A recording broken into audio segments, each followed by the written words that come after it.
Pirmo reizi Margaritas Tūnas vārdu es izdzirdēju no saviem kolēģiem, tobrīd jau vecākajiem pianistiem, Tomu Ostrovsku un Tomu Juhņēviča, kuriem bija izdevies piesaistīt Margaritas uzmanību.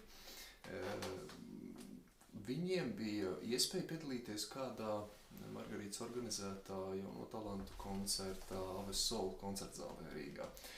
Un man arī dikti gribējās uzstāties, bet es biju visjaunākais no visiem, man bija tolaik tikai 14 gadu, un caur saviem šiem vecākiem kolēģiem es iepazinos ar Margaritu un stādījos priekšā un arī izteicu vēlmi uzspēlēt kaut ko, un viņi teica, nu labi, uzspēlē pāris mazas miniatūras, un tās bija, es atceros, divas Sergeja Rahmaņinova vetītas gleznas.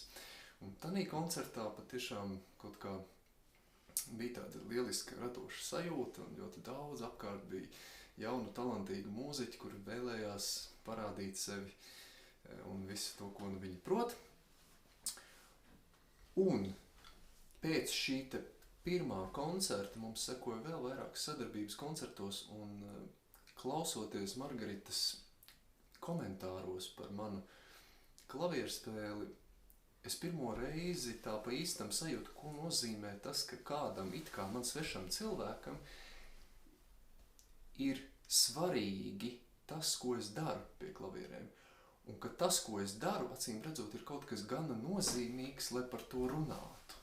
Un lai par to diskutētu, lai to dažkārt kritizētu. Es atceros, pēc viena mana koncerta Margarita man piezvanīja un pateica visu, ko viņa domā par to koncertu.